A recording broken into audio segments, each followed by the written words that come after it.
Or do you want me to? I'm recording. Yeah, okay. That got some samples, so you can actually check those out. And right now we're on the Kickstarter, so we're ending in 7 days. After that, okay.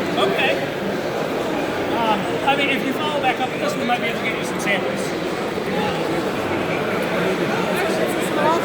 Sure. No, I love the idea. Oh, sure. Well, we actually just started working with a couple other. Awesome. Yeah, we just started working with a couple other smaller YouTube creators that are women trying to get in. So we actually want to promote that. So if you follow back up with this towards the end of the day, I'll definitely try to get you some samples. Okay? Yeah, that'd be great.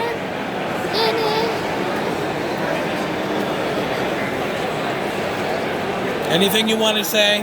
Oh, I think I heard most of it. okay, yeah. So, basically we're 3D Gloop, and we're the multi-use, multi-purpose 3D printer adhesive. It is designed to end all of those annoying issues that you have with 3D printers on, an FDM or FFF style 3D printers, right? Warping, curling on the build platforms, or premature failures. It's just really annoying, right? So we designed a couple different formulations, ABS and PLA. You brush it on your build surface and you hit print. Ready to go. Our claim to fame is you can print ABS using our product on a room temperature build platform. Something no adhesive, no build platform, nothing has been able to do until now. No Magic Goo? No Magic Goo. Magic Goo is not even able to do that. So it's really neat in that you can print what you've never been able to print before on these entry-level style machines, right? ABS, it's like, oh, it's going to warp, it's going to crack, it's going to fail, right? We got a PET-G formulation. That's an early prototype. Well, what I was going to ask you, now, if you were to put this on, so this is our, liberally speaking, do you think that would preserve the bond between the PET-G and the borosilicate glass? Sure, yeah. So we actually had a PET-G printing. My printer failed, unfortunately. It skipped a layer. Mine doesn't. Yeah, you can kind of see what happens here. You brush this on. The PET-G still needs a little bit of work because this is actually supposed to stay on the build platform. It released a little too soon. But the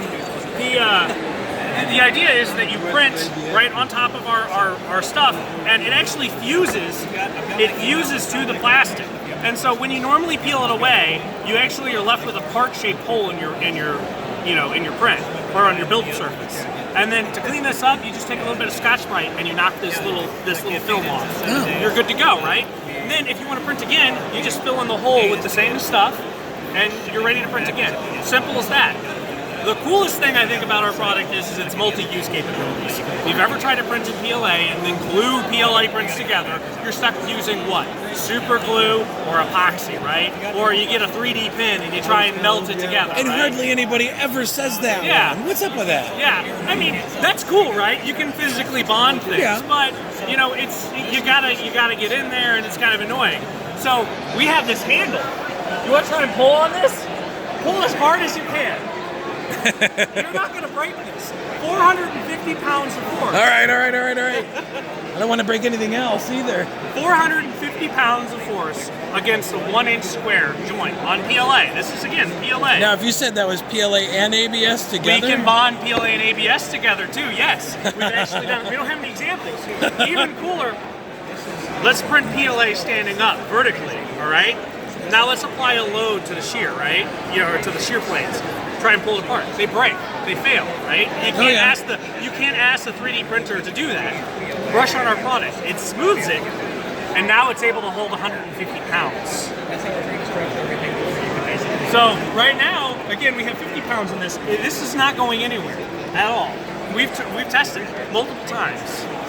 So. And how easy is it to clean off the off of like mirror tile? Sure, I can actually show you. So here's some right here. Where's the? The scraper method. I like that. I'm okay with scraping. That's now, it. do you think that would come off with the 3D printed scraper? Maybe. I don't know. We should try it. They actually do have there's an STL file, I think, on Thingiverse for that. But. Okay, yeah, sure. So, you know, and if you print on a mirror tile, it releases once it cools down. And like I said, it usually leaves a part-shaped hole or a little bit bigger, and you can just brush right over again if you want to print again. If you print ABS and you want to do something crazy like on a room temperature build platform, it takes a little bit of effort. We use these like build tack spatulas, and you get up under there. Once you create a peel, so once you're able to get up underneath the corner, it peels away real easy.